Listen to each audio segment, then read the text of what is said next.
ഉണ്ടായിരിക്കെ ഇതിനെ നമ്മൾ കുറച്ച് കാണരുത്.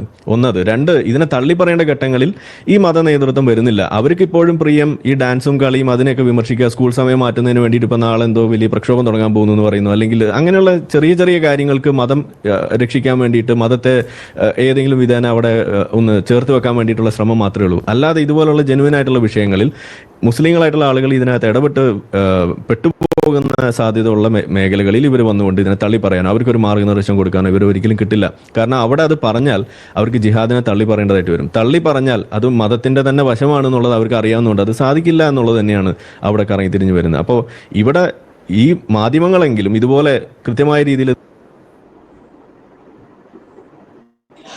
അതെ തള്ളി പറഞ്ഞിട്ടില്ലാന്ന് ഇയാളങ്ങോട്ട് 10 ഇറക്കാണ്. നമ്മൾ ഇവിടെ പറഞ്ഞതില് ഇഷ്ടം പോലെ സംഘടനകളെ നമ്മൾ എടുത്തു പറഞ്ഞു. ഇനി ഏത് സംഘടന ആണ് പറയാത്തത് എന്നാണ് ഇവര് പറയേണ്ടതെന്നാണ് എനിക്ക് പറയാനുള്ളത്. വേൾഡ് വൈഡ് നോക്കുകയാണെങ്കിൽ എന്താ ചെയ്യാ, സൗദി അറേബ്യ മുതൽ ഇങ്ങോട്ടുള്ള ഏത് ഇസ്ലാമിക രാജ്യം നോക്കി കഴിഞ്ഞാലും അവരൊക്കെ കൃത്യമായിട്ട് ഇതില് വിശദീകരിക്കുന്നതിന് മുമ്പ് എനിക്ക് പിന്നെ ഷമീറിലേക്കും ഫുവാദിലേക്കും വരേണ്ടതുണ്ട്. അതിന്റെ മുമ്പ് ജസ്റ്റ് എന്താണ് കാര്യം പറയേണ്ട ഒരു അതെ ഇപ്പം ആരിഫ് ഇതിൽ പറഞ്ഞത് മുസ്ലിം സംഘടനകളിൽ ഒന്നും പറഞ്ഞിട്ടില്ല എന്നുള്ളതാണ്. ആരിഫ് വള്ളി ട്രൗസർ ഇട്ടിട്ട് നടക്കുന്ന സമയത്ത് മുസ്ലിം സംഘടന ശക്തമായിട്ട് ഇതിനെ പ്രതികരിച്ചിട്ടുണ്ട്. ഞാൻ 1-2 സാമ്പിളൂടെ കാണിക്കാം, എന്നിട്ട് വിശദമായിട്ടുള്ള ഒരു മറുപടി ഷമീറിന്റെ ഭാഗത്തുനിന്ന്. സാമ്പിൾ കാണിക്കേണ്ട ആവശ്യമല്ല സത്യത്തില്. കാരണം എന്തിനാ സാമ്പിൾ കാണിക്കുന്നത്? ലോകത്തുള്ള എല്ലാവർക്കും അറിയുന്ന കാര്യമാണ്. ഏറ്റവും കൂടുതൽ മുസ്ലിം സംഘടനകൾ ഇവിടെ, ഞാൻ ജനിച്ചതിന് ശേഷം, എനിക്ക് 22 വയസ്സായി, ഞാൻ ജനിച്ചതിന് ശേഷം ഇവിടെ എല്ലാ മുസ്ലിം സംഘടനകളും നടത്തിയിട്ടുള്ള പരിപാടി എന്താണ്? ISIS ഇസ്ലാമികമല്ല എന്ന് പറഞ്ഞിട്ട് ക്യാമ്പയിനാണ്. ഇത്രത്തോളം വലിയൊരു ക്യാമ്പയിന് വേറെ മുസ്ലിം സംഘടനകളൊന്നും യോജിച്ച് നടത്തിയിട്ടില്ല. എന്നാലും നമുക്ക് അവരെ സമാധാനത്തിനൊന്ന് കാണിച്ചു കൊടുക്കാം. 8 വർഷം മുമ്പ് അവിടെ ഈ ടീയേഴ്സ് എഗോ എന്ന് എഴുതിയിട്ടുണ്ട്, MM അക്ബർ IS ജൂത സൃഷ്ടിയാണ് എന്ന് പറഞ്ഞിട്ടുള്ള വീഡിയോ അവൈലബിൾ ആണ്. നമുക്ക് ലിങ്ക് ഇതിന്റെ കൂടെ ആഡ് ചെയ്യാം. അതോടൊപ്പം തന്നെ 8 കൊല്ലം മുമ്പ് വിസ്ഡം ഗ്ലോബൽ TV ചാനലിൽ IS മതം നിഷിദ്ധം മാനവ വിരുദ്ധം പറഞ്ഞിട്ട് വിസ്ഡം ഇസ്ലാമിക് ഓർഗനൈസേഷന്റെ നേതാവ് PN അബ്ദുറഹിമാൻ അദ്ദേഹം നടത്തിയൊരു പ്രസംഗമാണിത്. ഇനി അതൊന്നും അല്ലാതെ ഞാനൊരു 4 മിനിറ്റുള്ള ഒരു വീഡിയോ ഒന്നുകൂടെ പ്ലേ ചെയ്യാം. നേരത്തെ ഷമീർ പറഞ്ഞ പോലെ തന്നെ അബ്ദുൽ അസീസ് ആലു ഷെയ്ഖ് അദ്ദേഹം 2014 അറഫ പ്രസംഗത്തിൽ നടത്തിയ പ്രസംഗം എന്തായിരുന്നു എന്ന് സൂചിപ്പിക്കുന്ന ഒരു 3 മിനിറ്റ് ക്ലിപ്പ് അവിടെ നിന്ന് പ്ലേ ചെയ്യാം. ഇന്ന് ജീവിച്ചിരിക്കുന്ന പ്രഗത്ഭനായ സൗദിയിലെ ഗ്രാൻഡ് മുഫ്തി ഷെയ്ഖ് അബ്ദുൽ അസീസ് ആലു ഷെയ്ഖ്, അദ്ദേഹത്തിന്റെ നിരവധി ഫത്വകൾ ദാഇഷിനെ കുറിച്ച് വന്നിട്ടുണ്ട്. അതിൽ പലതും നമുക്ക് കിട്ടിയിട്ടുണ്ട്. അതിലൊന്ന് മാത്രം ഇവിടെ നിങ്ങൾ കേൾക്കേണ്ടതുണ്ട്. അതിൽ വളരെ ചുരുക്കത്തിൽ അദ്ദേഹം ദാഇഷിനെ കുറിച്ച് പറയുന്നുണ്ട്. 3 വിഭാഗത്തെ കുറിച്ചാണ് ഷെയ്ഖ് അബ്ദുൽ അസീസ് ആലു ഷെയ്ഖിനോട് ചോദിക്കുന്നത്. 1 ദാഇഷ്, 2 അൻ-നുസ്ര, 3 ഇഖ്വാനുൽ മുസ്ലിമീൻ. ഇങ്ങനെ 3 ടീമിനെ കുറിച്ച്, 3 സംഘങ്ങളെ കുറിച്ച് അദ്ദേഹത്തോട് ചോദിക്കാണ്. അതിന് അദ്ദേഹം കൊടുക്കുന്ന മറുപടി ആ 3 സംഘങ്ങളെ കുറിച്ചും അദ്ദേഹം പറയുന്നത് നിങ്ങൾ ശ്രദ്ധിക്കുക. ആ ചോദ്യമുണ്ട്, ഉത്തരവുണ്ട്.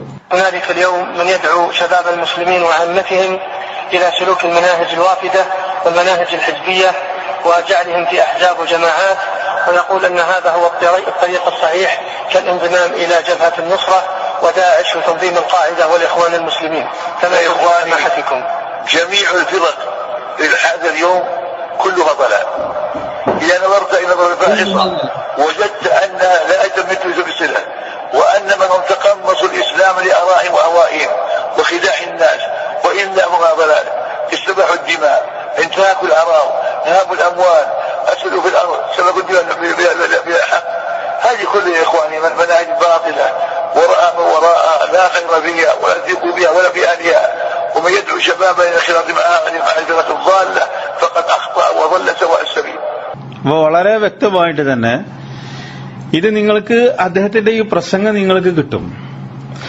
ഇതിൽ വളരെ വ്യക്തമായി അദ്ദേഹം പറഞ്ഞത് എന്താ? കുല്ലുഹാ വലാല. ഈ 3 കുറിച്ചാ ചോദ്യങ്ങൾ ശ്രദ്ധിച്ചിട്ടുണ്ടാകും. ഇന്നത് ഏറ്റവും ശരിയായിട്ടുള്ള രീതി അതാണ് എന്ന് പറയുന്നുണ്ടല്ലോ. അതുകൊണ്ട് തന്നെ പല ചെറുപ്പക്കാരും സാധാരണക്കാരും ഇങ്ങനെയുള്ള സംഘടനകളിൽ ചേരുന്നുണ്ടല്ലോ. ദാഇഷ്, അൻ-നുസ്ര, ഇഖ്വാനുൽ മുസ്ലിമീൻ, ഇവരെ 3 പേരെടുത്തിട്ടാണ് ചോദിക്കുന്നത്.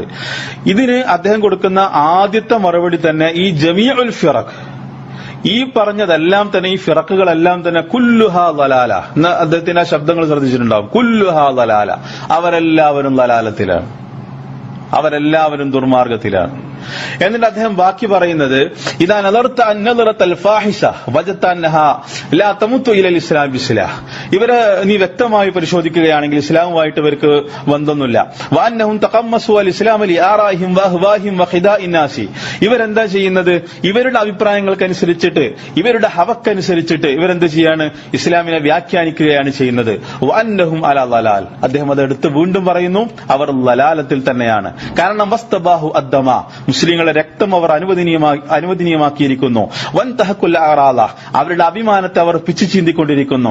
വലഹബു അൽ അംബാല, അവരുടെ സമ്പത്ത് കൊള്ളയടിച്ചുകൊണ്ടിരിക്കുന്നു. വഅഫ്സദു ഫിൽ അർളി, ഭൂമിയിൽ ഫസാദ് ഉണ്ടാക്കിക്കൊണ്ടിരിക്കുന്നു. വസലബു അൽ ബുൽദാന ബിലാ ഹഖിൻ, ഹഖില്ലാതെ തന്നെ അവർ രാജ്യങ്ങൾ കയ്യേറിക്കൊണ്ടിരിക്കുന്നു. ഹാദിഹി കുല്ലുഹാ മനാഹിജുൻ ബാത്തില. ഇത് തന്നെ മതി, ഇതൊക്കെ തന്നെ ബാത്തിലായിട്ടുള്ള മനഹജ് രീതികളാണ്, മാർഗങ്ങളാണ് ഇതൊക്കെ തന്നെ. നോക്കൂ എത്ര വ്യക്തമായിട്ടാണ് ഫുആദ് ഇവർ പറയുന്നത്. 2014 ഷെയ്ഖ് ഇത് പറയുന്നത്. ഇസ്ലാമിനെ കുറിച്ച് എല്ലാം മനസ്സിലാക്കിയെന്ന് പറയുന്ന ആരിഫിന് ഈ ഒരു സാമാന്യ ബുദ്ധി പോലും ഇല്ല എന്നുള്ളതാണ്. ഫുആദ് തുടർന്നോളൂ. ഇതില് നമ്മൾ ആദ്യം മനസ്സിലാക്കേണ്ട കാര്യം എന്താണെന്ന് വെച്ച് കഴിഞ്ഞാൽ, അബൂബക്കർ അൽ ബഗ്ദാദി ഈ സംഘം ഇന്നത്തെ ദിവസത്തിന് ഒരു പ്രത്യേകത ഉണ്ട്. ഏറ്റവും ആദ്യം നമ്മൾ മനസ്സിലാക്കേണ്ട കാര്യമാണ്, ഇവര് ഈ മുസ്ലിം ദൗലകളിൽ ഈ പറയുന്ന ഇഖ്വാന്റെയും അതേപോലെ തന്നെ ദാഇഷ് എന്ന് പറഞ്ഞ ഐസിസ്, അതേപോലെ തന്നെ അൽഖായിദയുടെയൊക്കെ വിത്തുകൾ മുളക്കുന്ന സമയത്ത് തന്നെ അതിനെതിരെ സംസാരിക്കുകയും അവരുടെ ആശയങ്ങളെ, സയ്യിദ് ഖുത്ബിന്റെ അടക്കം വരുന്ന ആശയങ്ങൾ അവരുടെ പുസ്തകങ്ങൾ റെഫ്യൂട്ട് ചെയ്തിട്ട്, അവരുടെ സംസാരങ്ങൾ റെഫ്യൂട്ട് ചെയ്തിട്ട് സംസാരിക്കുകയും എഴുതുകയും ചെയ്ത മഹാനായിട്ടുള്ള നമ്മുടെ എല്ലാവരുടെയും ഈ കാലഘട്ടത്തിലെ പ്രധാനപ്പെട്ട അയിമത്തുകളിൽ, ആലിമുകളിൽ ഉൾപ്പെടുത്താൻ പറ്റിയ ഷെയ്ഖ് റബീഉൽ ഹാദി അൽ മദ്ഖലി എന്നാണ് ഖബറടക്കിയത്. ഇന്നലെയാണ് അദ്ദേഹം മരിച്ചത്. അപ്പോ ഇത്രയും വലിയ അയിമത്ത് ആലിമീങ്ങൾ മുസ്ലിങ്ങളുടെ കൂട്ടത്തിലുണ്ട്. അവരെ കാലാകാലത്തിൽ ഇത്തരം പ്രവണതകൾക്കെതിരെ ശക്തമായിട്ട് പറഞ്ഞിട്ടുണ്ട്. ഐസിസ് വന്ന സമയത്ത് ഐസിസ് ആരാണ് എന്നുള്ള ചോദ്യം അവിടെ നിലനിൽക്കുന്നുണ്ട്. ഐസിസിന്റെ പിന്നില് ആരാണ് എന്നുള്ളത്. ഐസിസ് ഒരു കാലത്തും എന്ത് ചെയ്തിട്ടില്ല, മുസ്ലിമീങ്ങൾക്ക് വേണ്ടിയിട്ട് യുദ്ധം ചെയ്തിട്ടില്ല. അവർ ചെയ്തിട്ടുള്ള എന്താണ്? മുസ്ലിമീങ്ങളുടെ രക്തം ഹലാലാക്കി, മുസ്ലിമീങ്ങൾക്കെതിരെ കൊലപാതകങ്ങൾ ചെയ്തു, മുസ്ലിമീങ്ങൾ എന്ത് ചെയ്തു, അവര് അടിമകളാക്കി. ഇങ്ങനെ എല്ലാ ദുൽമും അവർ പ്രവർത്തിച്ചിട്ടുള്ള മുസ്ലിമീങ്ങളോടാണ്. വളരെ കുറഞ്ഞ യസീദികളുടെ കാര്യം ഒഴിവാക്കി കഴിഞ്ഞാൽ, നമ്മളത് കാണാതെ പോകുന്നില്ല, യസീദികളുടെ കാര്യം ഒഴിവാക്കി കഴിഞ്ഞാൽ ബാക്കിയെല്ലാം അവർ ചെയ്തിട്ടുള്ളത് എന്താണ്? സിറിയയിലും അതേപോലെ തന്നെ ഇറാഖിലുള്ള മുസ്ലിമീങ്ങൾക്കെതിരെയാണ് ചെയ്തിട്ടുള്ളത്. സാധാരണക്കാരായിട്ടുള്ള ഏത് അവസ്ഥയിലുള്ള മുസ്ലിങ്ങൾ എന്നുള്ളത് നമ്മൾ നോക്കണം. ഇറാഖിന്റെ അവസ്ഥ പറയുകയാണെന്നുണ്ടെങ്കിൽ 10 ലക്ഷം ഇറാഖികളെ ഓൾറെഡി എന്ത് ചെയ്തിട്ടുണ്ട്? അമേരിക്ക കൊന്നിട്ടുണ്ട്. അത്രയും വലിയ മാരക അവസ്ഥയിലാണ് ഇവരെന്ത് ചെയ്യുന്നത്? ഇതാ ഞങ്ങൾ ഇറാഖും സിറിയയും കേന്ദ്രീകരിച്ച് എന്ത് ചെയ്യാൻ പോകുന്നു? ഒരു പുതിയ ദൗല സൃഷ്ടിക്കാൻ പോകുന്നു. അതിന്റെ പേരാണ് ദൗലത്ത് ഇസ്ലാമി അൽ ഇറാഖി ഷ്യാം എന്ന് പറയുന്നത് സിറിയയുടെ വേറെ പേരാ. ഇങ്ങനെ ഉണ്ടാക്കുന്നു എന്ന് പറഞ്ഞിട്ട് ഇവർ പറഞ്ഞത്. ബഗ്ദാദിൽ വെച്ചിട്ട് അബൂബക്കർ അൽ ബഗ്ദാദി ആദ്യമായിട്ട് നടത്തിയ ഖുതുബയിൽ അദ്ദേഹം നമ്മുടെ സ്വന്തം അബൂബക്കർ റളിയല്ലാഹു അൻഹു റസൂലുള്ളാഹി സ്വല്ലല്ലാഹു അലൈഹി വസല്ലം മരിച്ചതിന് ശേഷം അദ്ദേഹം പറയുന്ന ഖുതുബയിലുണ്ട്, ഞാൻ നിങ്ങളിൽ ഒരു നല്ല ആളൊന്നുമല്ല എന്ന് പറഞ്ഞിട്ട്, പക്ഷെ ഞാൻ ഈ അധികാരം എടുക്കാണ് എന്നുള്ള രീതിയിൽ നിങ്ങൾക്ക് മേലെ ഇമാമത്ത് സ്ഥാപിക്കാണ് എന്നുള്ള രീതിയിൽ നടത്തുന്ന പ്രസംഗമുണ്ട്. അതേ പ്രസംഗം കോപ്പി അടിച്ചിട്ട് അബൂബക്കർ അൽ ബഗ്ദാദി സംസാരിക്കുന്നുണ്ട്. അതിന് ഇന്നും ജീവിച്ചിരിക്കുന്ന മുഹ്സിൻ അബ്ബാദ് അൽ ബദർ, ഏകദേശം 97 വയസ്സായിട്ട് ആയിട്ടുണ്ട് അദ്ദേഹത്തിന് ഇപ്പോ എന്ന് തോന്നുന്നു. മുഹ്സിൻ അബ്ബാദ് അൽ ബദർ ഹഫിളഹുല്ലാ ഇന്നും ജീവിച്ചിരിക്കുന്ന മദീനത്തെ മുഹദ്ദിസുൽ മദീനത്തെ മുഹദ്ദിസ്, ഹദീസ് വിജ്ഞാനീയത്തിൽ വളരെ മുന്നോട്ട് ചെന്നിട്ടുള്ള പണ്ഡിതനാണ് അദ്ദേഹം. മുഹദ്ദിസുൽ മദീന എന്ന് പറയപ്പെടുന്ന മുഹ്സിൻ അബ്ബാദ് അൽ ബദർ എഴുന്നേറ്റ് നിന്നിട്ട് അവർക്കെതിരെ സംസാരിച്ചിട്ടുണ്ട്. അദ്ദേഹം പറഞ്ഞിട്ടുണ്ട്, അതെ നീ അവരിൽ ഏറ്റവും മോശപ്പെട്ട ആളാണ്. അദ്ദേഹം പറഞ്ഞ അന്ന് റെഫ്യൂട്ടേഷൻ വിളിച്ചപ്പോൾ പറഞ്ഞാണ്. എന്നിട്ട് അവർക്കെതിരെ അവരിൽ ആരാണ് നിങ്ങളിൽ ആരാണ് ധൈര്യപ്പെട്ടിട്ട് ഇവിടെ എന്ത് ചെയ്യുന്നത്, ഞങ്ങൾക്ക് ഡിബേറ്റിന് വരുന്നത് എന്നുള്ളത് ഞാൻ ചോദിക്കും. അവരുടെ ഒപ്പം തന്നെ അവരെ തന്നെ വിളിച്ച് ഡിബേറ്റിന് വേണ്ടിയിട്ട് ഇരുത്താൻ ശ്രമിക്കും. അവർക്കെതിരെ ചെറുതും വലുതുമായിട്ടുള്ള റിസാലകൾ ഒരുപാട് എഴുതുകയും കിതാബുകൾ എഴുതുകയും ഒക്കെ ചെയ്തിട്ടുണ്ട്. മലയാളത്തിൽ തന്നെ ലഭ്യമായിട്ടുള്ള പല പുസ്തകങ്ങൾ ഐസിസിനെതിരായിട്ടുണ്ട്. ഇത് സക്കരിയ സുലാഹി റഹ്മഹുള്ള എഴുതിയിട്ടുള്ള ഐസിസിനെതിരെയുള്ള പുസ്തകമാണ്, വായിച്ചിട്ടുണ്ടാവും. അതേപോലെ തന്നെ വിസ്ഡം സംഘടന ഒരു പുസ്തകം ഇറക്കിയിട്ടുണ്ട്. KNM നിന്നും പല ആൾക്കാരും ഈ പുസ്തകം ഇറക്കിയിട്ടുണ്ട്. പിന്നെ പല സംഘടനകളും, ഇത് സലഫി സംഘടനകൾ ഇറക്കിയിട്ടുള്ളതാണ്. അതായത് സക്കരിയ സുലാഹി ഒരു കാലഘട്ടം മുഴുവൻ ഐസിസിനെ ഒരു കാലഘട്ടത്തിൽ മനോരമ പത്രം എന്ത് ചെയ്തിട്ടുണ്ട്, ഐസിസ് വിമതരൻ എന്ന് പറഞ്ഞിട്ട് വളരെ നല്ല രീതിയിൽ പരിപ്രേക്ഷം കൊടുക്കാൻ ശ്രമിച്ചിട്ടുണ്ട്. ഇപ്പോ നഴ്സുമാരെ നോക്കിയ സമയത്ത്, നഴ്സുമാരെ അവരെ സംരക്ഷിച്ചതുമായിട്ട് ബന്ധപ്പെട്ടിട്ടുണ്ടായിരുന്ന സമയത്ത് അവർക്ക് വേണ്ടിയിട്ട് എഴുതിയിട്ടുണ്ട്. ആ കാലത്ത് അടക്കം അദ്ദേഹം എഴുതിയ ലേഖനങ്ങൾ, അദ്ദേഹത്തിന്റെ അൽ ഇസ്ലാഹ് മാസികയിൽ എഴുതിയ ലേഖനങ്ങളുടെ സമാഹാരമാണ് ഈ പുസ്തകം. ഇതുപോലെ ഒരുപാട് പുസ്തകങ്ങൾ എന്ത് ചെയ്തിട്ടുണ്ട്, ഐസിസിനെതിരായിട്ട് മുസ്ലിം ലോകത്ത് നിന്ന്, കേരളത്തിൽ വെച്ചിട്ട് തന്നെ, അതും പല ആളുകളും ലോകത്ത് തന്നെ ഐസിസ് എന്താണെന്ന് തിരിച്ചറിയുന്നതിന് മുമ്പാണ് ഷെയ്ഖ് സക്കരിയ സ്വലാഹി റഹ്മഹുല്ല അദ്ദേഹം ഈ പുസ്തകത്തിന്റെ പണി തുടങ്ങിയിട്ടുള്ളത്. അദ്ദേഹത്തിന്റെ മാസികയിൽ ഐസിസിനെതിരെ എഴുതിയിട്ടുള്ളത്. ഇതിന്റെ ആദ്യത്തെ ലേഖനങ്ങൾ എടുക്കുകയാണെങ്കിൽ അന്ന് ലോകത്ത് പല ആളുകളും ഐസിസ് ഒരു പ്രശ്നമാണെന്ന് പറഞ്ഞിട്ടില്ല.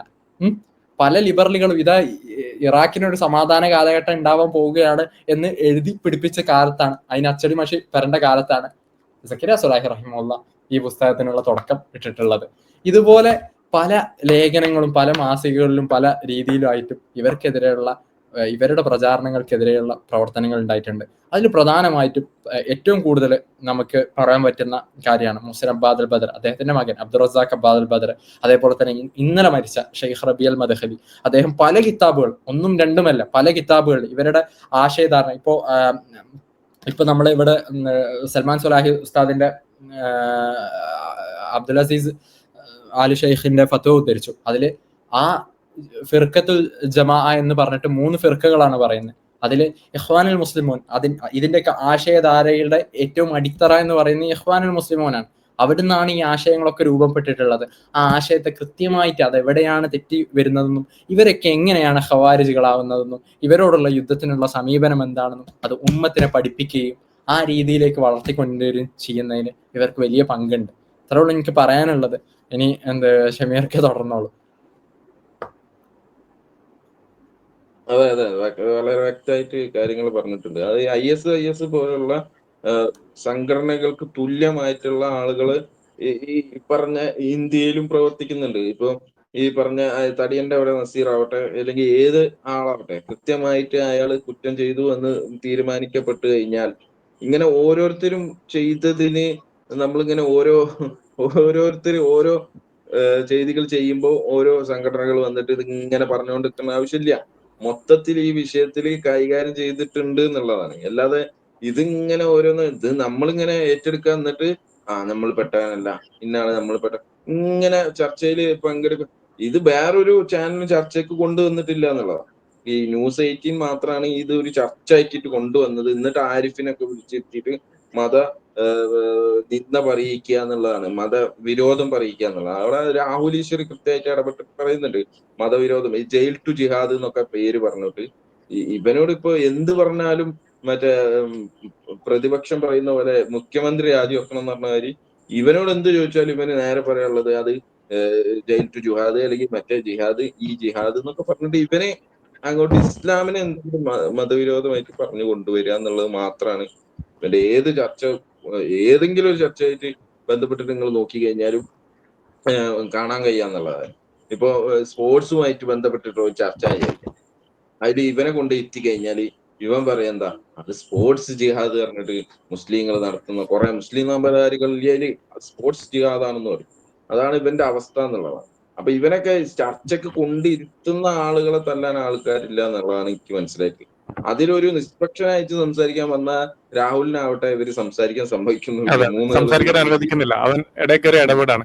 എനിക്ക് തോന്നുന്നേ ആരിഫ് ഹുസൈൻ ഇസ്ലാം ഉപേക്ഷിച്ചു എന്നൊക്കെ പറയുന്നത്, അവൻ പറയുന്നത് പിന്നെ 2014 സമയത്ത് നിന്നാണല്ലോ. എനിക്ക് തോന്നുന്നു അങ്ങനെയാണെന്നാണ്. ആ സമയത്തൊക്കെയാണ് ഈ ചർച്ച കേരളത്തിൽ നടക്കുന്നത്. അത് അവൻ ശ്രദ്ധിച്ചില്ല എന്ന് പറഞ്ഞാൽ എന്തുമാത്രം കളവാ പറയുന്നത്. നേരത്തെ ഇപ്പം നിങ്ങൾ പറഞ്ഞല്ലോ, അതേമാതിരി അപ്പൊ ഞാനിവിടെ കാണിക്കാം. CP സലീം നമ്മുടെ ചാനൽ ചർച്ചയിലൊക്കെ ഇസ്ലാമിക വിമർശനങ്ങൾക്ക് മറുപടി പറയുന്ന ഡോക്ടർ അബ്ദുള്ള ഫസലിന്റെ പിതാവാണ് CP സലീം. അദ്ദേഹം നടത്തിയ പ്രസംഗത്തിന്റെ ഒരു യൂട്യൂബിൽ ജസ്റ്റ് ഇപ്പൊ എടുത്താണ്, ഞാൻ ജസ്റ്റ് യൂട്യൂബ് സെർച്ച് ചെയ്തപ്പോൾ എടുത്ത ഒരു ഭാഗമാണ് മതം സമാധാനത്തിന് തീവ്രവാദ നാശത്തിന്. CP സലീം അന്ന് മുതൽ ഡേ 1 മുതൽ ഇതിനെതിരെ ശക്തമായി ശബ്ദിക്കുന്നുണ്ട്. ഞാൻ അദ്ദേഹം നടത്തിയൊരു ഒരു വീഡിയോയുടെ ഒരു പ്രസക്ത ഭാഗം ഒന്ന് പ്ലേ ചെയ്യാം. ഇവരുടെ ഉദ്ധരണികളാണ് ISന് കാരണമായത് എന്ന് പറയുമ്പോൾ തന്നെ ഇവരുടെ ഗ്രന്ഥങ്ങൾ പഠിപ്പിക്കുന്ന രാജ്യത്ത് നിന്നാണ് ആദ്യമായി ISനെതിരെ ഫത്വ വരുന്നത്. അവിടെ ഏകദേശം ഈ IS പൊട്ടിപ്പുറപ്പെട്ട അതേ സമയത്ത് പണ്ഡിതന്മാർക്ക് അത് കൃത്യമായി ബോധ്യമായപ്പോൾ ഉടൻ തന്നെ അതിനെതിരെ പ്രഖ്യാപനങ്ങൾ ഉണ്ടായി. കഴിഞ്ഞ അറഫ പ്രസംഗത്തിൽ 40 ലക്ഷത്തോളം ആളുകളെ മുൻനിർത്തിക്കൊണ്ടുള്ള ആഹ്വാനം ഉണ്ടായി. ISനെതിരെ ഓരോ മുസ്ലിമും തന്നാൽ കഴിയുന്നത് ചെയ്യണമെന്ന് ആഹ്വാനം ഉണ്ടായി. 2 ഹറമുകളിൽ നിന്നും പ്രഖ്യാപനങ്ങൾ ഉണ്ടായി. അപ്പോൾ ഈ പുസ്തകങ്ങളൊക്കെ അവിടെ ഉണ്ടായിട്ട് ഇത് ശരിയാണ്, IS ശരിയാണെന്നാണല്ലോ അങ്ങനെയാണെങ്കിൽ സൗദി അറേബ്യ പറയേണ്ടത്. IS സൗദി അറേബ്യയെ ലക്ഷ്യം വെച്ച് സ്ഫോടനങ്ങൾ നടത്തുന്നു എന്നിട്ട് ഇവർ പറയുന്നു. അപ്പം അതിൻ്റെ അർത്ഥം എന്താണ്?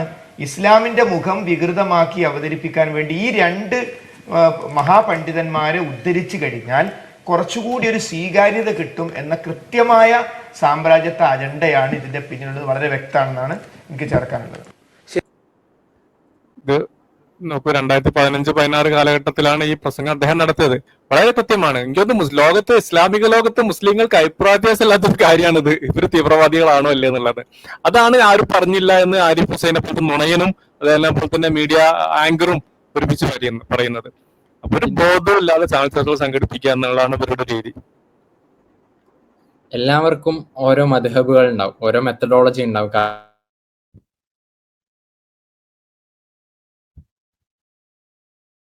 കാണാൻ പറ്റും. യുദ്ധ സന്ദർഭത്തിൽ നിങ്ങൾ എന്ത് ചെയ്യാൻ പാടില്ല? റസൂലുള്ളാഹി സ്വല്ലല്ലാഹി അലൈഹി വസല്ലം പറയാണ്, നിങ്ങൾ കുട്ടികളെയും അതേപോലെ തന്നെ സ്ത്രീകളെയും കൊല്ലാൻ പാടില്ല. ISISന്റെ മദ്ഹബ് നേരെ വിപരീതമാണ്. ISIS യുദ്ധ സന്ദർഭത്തിൽ എന്ത് ചെയ്തിട്ടുണ്ട്? ഒരുപാട് കുട്ടികളെയും ഒരുപാട് സ്ത്രീകളെയും കൊന്നിട്ടുണ്ട്. അതിന്റെ പല വിഷ്വൽസും ഈ 2014, 15, 16 കാലഘട്ടത്തിൽ നമ്മളൊക്കെ കണ്ടിട്ടുണ്ട്. അതേപോലെ തന്നെ ISISന്റെ വേറൊരു സ്വഭാവമാണ് എന്ത്? അവര് മുസ്ലിമീങ്ങളെയാണ് കൂടുതൽ ആക്രമിക്കാന്ന്. അള്ളാഹുവിന്റെ റസൂൽ ഖവാരിജികളെ കുറിച്ച് പറഞ്ഞൊരു ഹദീസാണ്. അവരെന്ത് ചെയ്യും? അവര് കുഫാറുകളെ വെറുതെ വിടും, ബഹുദൈവ ആരാധകരെ വെറുതെ വിടും, മുസ്ലിമീങ്ങളെ എന്ത് ചെയ്യും? കൊന്നൊടുക്കും അല്ലെങ്കിൽ ആക്രമിക്കും എന്നുള്ള രീതിയിൽ. അപ്പോൾ ഈ എല്ലാ ആട്രിബ്യൂട്ടുകളും ചേരുന്നതാണ് ISIS. ഞാൻ നേരത്തെ പറഞ്ഞു, ISISനെ കുറിച്ച് മലയാള മനോരമ നന്മ പറയുന്ന സമയത്ത് ISISനെതിരെ മലയാളത്തിൽ എന്ത് ചെയ്തിട്ടുണ്ട്? ഇവിടെ റദ്ദ് കൊടുത്തിട്ടുണ്ട്. അതിന്റെ തെളിവാണ് ഈ പുസ്തകം. അതിന്റെ തെളിവാണ് ഈ പുസ്തകം. ഇത് ക്രോഡീകരിക്കപ്പെട്ട പുസ്തകമാണ്. അദ്ദേഹത്തിന്റെ മരണത്തിന് ശേഷം അൽ ഇസ്ലാം മാസികയിൽ വന്ന ഈ പറഞ്ഞ ലേഖനങ്ങൾ മുഴുവൻ ISISനെതിരെ ഇത്രമാത്രം ലേഖനങ്ങൾ എഴുതിയിട്ടുണ്ട്. ഇതൊരു പുസ്തകമാക്കണം എന്നുള്ള ഉദ്ദേശത്തിൽ എഴുതിയല്ല. ISISനെ മാത്രം റെഫ്യൂട്ട് ചെയ്തിട്ട് ഒരു മനുഷ്യൻ, അദ്ദേഹം വേറെ പലതും എഴുതിയിട്ടുണ്ട്, അതിന്റെ കൂടെ എഴുതിയത് മാത്രം കൂട്ടിയിട്ടാണ് 114 പേജുള്ള ഒരു പുസ്തകമാക്കിയിട്ട് ക്രോഡീകരിച്ചിട്ടുള്ളത്. എന്നിട്ടാണ് ഈ വൃത്തികെട്ടവൻ, തനിച്ച് വൃത്തികെട്ടവൻ, വേറെ എന്താ നമുക്ക് പറയാൻ പറ്റുക? അതിനേക്കാൾ കുറഞ്ഞൊരു സംസാരം, നമുക്ക് കൂടിയ സംസാരം നടത്താൻ പറ്റാത്തത് കൊണ്ടാണ്, നമ്മൾ അത്ര അശ്ലീല ലെവലിലേക്ക് പോകാത്തത് കൊണ്ടാണ് ഈ വൃത്തികെട്ടവന് പറഞ്ഞത് ISISന് എതിരെ മുസ്ലിങ്ങൾ സംസാരിച്ചിട്ടില്ല. എന്താ ഇവനെ കുറിച്ചിട്ട് പറയാ? അതെ, അയാള് സ്വയം പ്രഖ്യാപിത നുണയാണല്ലോ. വെരിഫൈ ചെയ്യാം. എന്നിട്ട് നുണയാണെങ്കിൽ പറയാ, നമ്മൾ തിരുത്താം. മാപ്പ് പറയാൻ നമ്മൾ തയ്യാറാണ്. എനിക്കിത് ഇനി പോയിട്ട് വെരിഫൈ ചെയ്യാനൊന്നും വയ്യാഞ്ഞിട്ടാണ്, സമയമല്ല. അപ്പൊ നിങ്ങൾ ഏതായാലും ഇതൊക്കെ വെരിഫൈ ചെയ്ത് തരുന്നുണ്ട്. നമ്മൾ ഇനി എടുത്ത് വീഴ്ചയുള്ളൂ, ബാക്കി നിങ്ങളായി നിങ്ങളെ പാടായി. നുണയൊക്കെ നമ്മൾ ഇനി ചറപറ പറഞ്ഞുകൊണ്ടിരിക്കാൻ പോവാണ്. ഒരു വെരിഫിക്കേഷൻ ഇനി നമ്മൾ നടത്താൻ പോകുന്നില്ല. ഒരാൾ ഞാൻ നുണയനാണ് എന്ന് സ്വയം തീരുമാനിക്കുകയും നുണ പറയുകയും ചെയ്യുന്ന അവസ്ഥ എത്ര പരിതാപകരം ആലോചിച്ചു. ഭയങ്കര പരിതാപകരാണ്. എന്തായാലും ഭയങ്കര പരിതാപം. എന്താ ഞാൻ ആലോചിക്കുന്നതല്ല, ഇങ്ങനെ നുണ പറയുന്ന ആളുകളെ ചാനൽ ചർച്ചയിലൊക്കെ വിളിച്ചു വരുത്തുന്ന എന്ത് ഗതികേടാണ് മലയാളത്തിലെ ചാനലുകൾക്ക് ഉള്ളതെന്നാണ് റീച്ച് ഉണ്ടാക്കാൻ തന്നെയാണ് ഇവർക്ക് ഈ ചാനലിന്റെ ആൾക്കാര് ഉദ്ദേശം എന്താ? ഒരു ജനങ്ങൾക്ക് നല്ല വാർത്തകൾ അങ്ങോട്ട് എത്തിക്കാന്നാണോ? അല്ലല്ലോ. ഒരു ഉദ്ദേശം ഇപ്പൊ നിങ്ങള് ഒന്ന് നോക്കി വെക്കാം. ഏതെങ്കിലും ഒരു ചൂടുള്ള ഒരു വാർത്ത, ഏതെങ്കിലും ഒരു സംഭവം ഉണ്ടായി കഴിഞ്ഞാൽ പെട്ടെന്ന് അത് വാർത്ത ആക്കിയിട്ട് ഇവര് ഒരു പ്രൈം ഡിബേറ്റില് ഭയങ്കര സജീവമായിരിക്കും. ഒരു 3 ദിവസം ഉണ്ടാവും. ചിലപ്പോ 3 ദിവസം കഴിഞ്ഞു കഴിഞ്ഞാൽ അതവിടെ കിടന്നു. ഞാൻ അടുത്ത ഒരു വിഷയം വന്നു കഴിഞ്ഞാൽ അതെടുക്കും. ഇതേ ഉള്ളൂ. ആ വിഷയം തന്നെ പിന്നെ ഇവര് ചർച്ചയ്ക്ക് എടുക്കൂല. പക്ഷെ ഞാൻ കണ്ടത് ഇവിടെ മീഡിയ വൺ ചാനലില് ഏകദേശം ഈ ഗാസയിൽ ആ സംഭവം നടന്ന ആ ഡേ 1 മുതല് ഏകദേശം ഈ 1.5 വർഷത്തോളം ഡെയിലി ഒരു ഗാസയിലെ വിഷയങ്ങൾ ചർച്ച ചെയ്യാറുണ്ടായിട്ടായി ഞാൻ കണ്ടിട്ടുണ്ട്. ചാനലിന്റെ പല വിഷയങ്ങളിലും ഇതുണ്ടെങ്കിലും ചാനലിൽ ഞാൻ കണ്ടിട്ടുണ്ട്. വേറൊരു ചാനലിൽ അങ്ങനെ ഒന്നും കണ്ടിട്ടില്ല ഞാൻ. അതെ. എന്തായാലും പിന്നെ പറഞ്ഞോളൂ.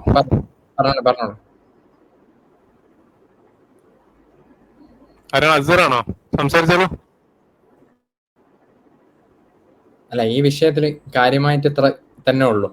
സത്യം പറഞ്ഞു കഴിഞ്ഞാൽ ഈ വിഷയം അവന്റെ അറിവില്ലായ്മയല്ല, അവൻ അറിയുന്ന വിഷയം തന്നെയാണ്. കാരണം ഇവിടെ റോട്ടിലിറങ്ങിയിട്ട് എന്ത് ചെയ്തിട്ടുണ്ട്, ഐസിസിനെതിരെ മുദ്രാവാക്യം വരെ വിളിക്കുന്ന അവസ്ഥ കേരളത്തിൽ ഉണ്ടായിട്ടുണ്ട്. ഏതുപോലെ പണ്ട് സദ്ദാം ഹുസൈൻ മരിച്ചപ്പോ ഇവിടെ സമരം ഉണ്ടായി എന്ന് കേട്ടിട്ടില്ലേ? ആ അവസ്ഥയില് ഐസിസിനെതിരെ ഇവിടെ എന്ത് ചെയ്തിട്ടുണ്ട്, ജാഥകൾ വരെ നടത്തിയിട്ടുണ്ട്. ഏത് ഇറാഖിലും ഷാമിലും നടക്കുന്ന കാര്യത്തിന് വേണ്ടിയിട്ട് ഇവിടെ ഈ കൊച്ചു കേരളത്തിൽ നടത്തിയിട്ടുണ്ട്. എന്നിട്ട് ഈ നാട്ടിലിരുന്നിട്ടാണ് ഇവൻ പറയുന്നത് ഐസിസിനെ തള്ളി പറഞ്ഞിട്ടില്ല എന്നുള്ളത്. അപ്പോ അത്തരം അശ്ലീലങ്ങളിൽ നിന്ന് വേറെ വാക്കൊന്നും നമുക്ക് വിളിക്കാനില്ല. അത്തരം അശ്ലീലങ്ങളെ കേൾക്കുന്നത് മാറുക. ഏതെങ്കിലും ചാനലുകാർ ആരെങ്കിലും ഇല്ലേ, ഏതെങ്കിലും നിങ്ങളെ മാധ്യമ ധർമ്മം നിങ്ങൾ മറന്നിട്ടില്ല എന്നുണ്ടെങ്കിൽ പരമാവധി ഇതുപോലത്തെ അശ്ലീലങ്ങളെ വിളിക്കാതിരിക്കുക. എന്താ നമുക്ക് പറയാനുള്ളത്? ഞാൻ വേറൊരു കാര്യം അവിടെ ഒരു മുസ്ലിം പണ്ഡിതനോ മറ്റൊന്നും ചർച്ചയ്ക്കില്ല എന്നുള്ള ധൈര്യത്തിലാണ് അവൻ അവിടെ പറഞ്ഞത്. ഇപ്പൊ നേരത്തെ തന്നെ പറഞ്ഞില്ലേ, നമ്മളങ്ങോട്ട് എടുത്ത് വീശിയുള്ളൂ, നിങ്ങൾ അങ്ങോട്ട് എന്ത് ചെയ്യാ, ചെക്ക് ചെയ്തിട്ട് നമ്മളോട് പറയാം, നമ്മൾ എന്ത് ചെയ്യാം, ചിലപ്പോ മാപ്പ് പറയാൻ തയ്യാറാണ്. മാപ്പ് പറഞ്ഞിട്ടൊന്നും ചരിത്രത്തിൽ നമ്മൾ കണ്ടിട്ടില്ല. എന്താ അതൊന്നുമില്ല, പക്ഷെ പറയാം. അവന്റെ സ്വന്തം ചാനലിൽ നുണ പറയുന്ന പോലെയല്ലല്ലോ ഒരു ചാനൽ ചർച്ചയിൽ വന്നിട്ട് നുണ പറയാം. അവന് യാതൊരു സെൻസറിങ്ങിനെയും ഭയപ്പെടുന്നില്ല എന്നുള്ളതാണ്. കാരണം എന്തൊക്കെ ഉണ്ടായാലും കുഴപ്പമില്ല, എത്ര വലിയ നുണ. കാരണം ഈ സമൂഹത്തിന് മുഴുവൻ അറിയുന്ന സത്യമാണത്. ഞാൻ പറഞ്ഞില്ലേ, അവിടെ ഇറാഖിലും ഷാമിലും നടന്ന കാര്യത്തിന് ഇവിടെ ജാഥ വിളിച്ച ആൾക്കാരുള്ള നാടാണ് ഈ പറഞ്ഞ കേരളം. ആ മലബാറിൽ ഉണ്ടായിട്ടുള്ള ആളാണ് ആര്, ഈ പറഞ്ഞ ആരിഫ് ഹുസൈൻ. എന്നിട്ട് ഒരു ഭയവും ഇല്ലാതെ ഇമാതിരി നുണകള്, നട്ടാ കുരക്കാത്ത നുണകൾ എന്ന് പറയില്ല, ആ അവസ്ഥയിലുള്ള നുണകൾ പറയാന്നുള്ള അവസ്ഥ. പിന്നെ ഇതിലിപ്പോ ഒരു കാര്യം കൂട്ടിച്ചേർക്കാനുള്ളത്, ഞാൻ പൊതുവേ പറയാറുണ്ട്, പണ്ടേ ഞാൻ പറഞ്ഞിട്ടുണ്ട്, എന്റെ അഭിപ്രായത്തില് ISIS-ഉം അതേപോലെ ഈ എമുക്കളായിട്ടുള്ള ആളുകളും ഇസ്ലാമിനെയും ഖുർആാനെയും മനസ്സിലാക്കിയിട്ടുള്ള ഒരേ രീതിയിലാണ് എന്നുള്ളതാണ് ഞാൻ മനസ്സിലാക്കിയിട്ടുള്ളത്. അത് പറഞ്ഞുകൊണ്ട് കൺക്ലൂഡ് ചെയ്യും. കംപ്ലീറ്റ് ആയിക്കോ.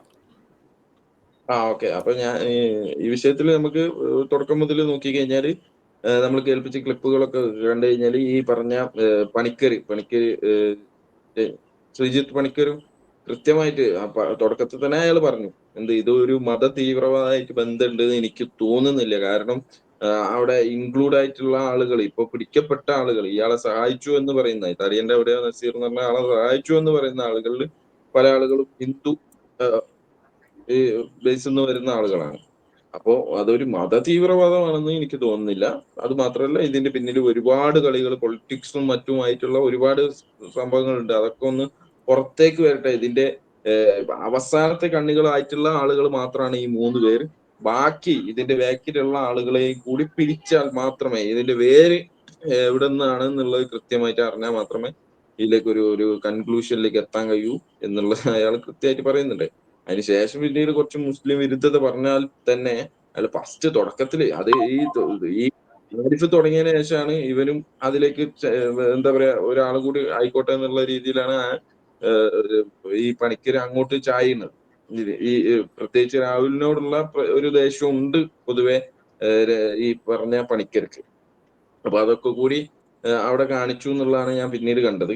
എന്തായാലും ആ ചർച്ച കണ്ടതിൽ എനിക്ക് മനസ്സിലായത് ഇതാണ്, ഇവിടെ ഒരു മുസ്ലിം വിരുദ്ധത ഉണ്ടാക്കുക എന്നുള്ളതാണ്, ഇസ്ലാമോഫോബിയ ഉണ്ടാക്കുക എന്നുള്ളത് മാത്രമാണ് ആ ചർച്ച കൊണ്ട് അവർ ഉദ്ദേശിച്ചത് എന്നുള്ളതാണ് ആ ചർച്ചയുടെ ടൈറ്റിൽ തന്നെ കണ്ടാൽ നമുക്ക് മനസ്സിലാകാൻ കഴിയുന്നത്. അത് തന്നെ ഈ ചർച്ചയിലേക്ക് അവർക്ക് എന്താ പറയാ ഉപകാരപ്പെടും എന്ന് തോന്നിയ ശ്രീജിത്ത് പണിക്കർ തന്നെ അവിടെ പറഞ്ഞു, ഇതൊരു മത തീവ്രവാദമായിട്ട് എനിക്ക് തോന്നുന്നില്ല എന്നുള്ളത് തന്നെ അയാൾ പറഞ്ഞും ചെയ്തു എന്നുള്ളതാണ് അതിൽ ഹൈലൈറ്റ് ആയിട്ട് എനിക്ക് തോന്നിയിട്ടുള്ളത്. പിന്നെ ഈ പറഞ്ഞ കാര്യങ്ങളൊക്കെ നമ്മൾ വിശദമായിട്ട് പറഞ്ഞു. ISIS-ഉമായിട്ട് ബന്ധപ്പെട്ടിട്ടുള്ള ഖവാരിജികൾ, അവരുടെ വേറൊരു പുതിയ രൂപമാണ്, അപ്ഡേഷൻ രൂപമാണ് ഈ പറഞ്ഞ IS പോലെയുള്ള, ഇനിയിപ്പോ ഏത് തീവ്രവാദ സംഘടനകളായിട്ട് എടുത്തു നോക്കി കഴിഞ്ഞാലും, നിരപരാധികളെ കൊല്ലുന്ന ഏതൊരു തീവ്രവാദ സംഘടനകളെ നമ്മൾ എടുത്തു നോക്കി കഴിഞ്ഞാലും ഈ ഖവാരിജിന്റെ ഒരു അപ്ഡേറ്റ് ആയിട്ടുള്ള പുതിയ രൂപം പോലെയുള്ള പുതിയ ടെക്നോളജി ഉപയോഗിച്ചുകൊണ്ട് പുതിയ മാറ്റങ്ങൾ എത്തിക്കൊണ്ട് മനുഷ്യരെ കൊല്ലുന്ന രീതി, അത് തന്നെയാണ് ഇപ്പൊ പറയുന്ന ISIS ആവട്ടെ, ഇനി ഈ കേരളത്തിലാവട്ടെ, ഇനി ഇന്ത്യയിലാവട്ടെ, പുറത്ത് ഏത് രാജ്യത്താവട്ടെ, ഇവരൊക്കെ ഈ പറഞ്ഞ അള്ളാഹുവിന്റെ റസൂൽ സല്ലല്ലാഹു അലൈഹി വസല്ലം മുമ്പ് തന്നെ പറഞ്ഞു വെച്ച നരകത്തിലെ നായ്ക്കളാണെന്നുള്ളതാണ് നമുക്ക് പറയാനുള്ളത്. അവരവിടെ ചെന്ന് പെടുള്ളൂ. കാരണം നിരപരാധികളായിട്ടുള്ള മനുഷ്യരാണ് അവർ കൊന്നുകൊണ്ടിരിക്കുന്നത്.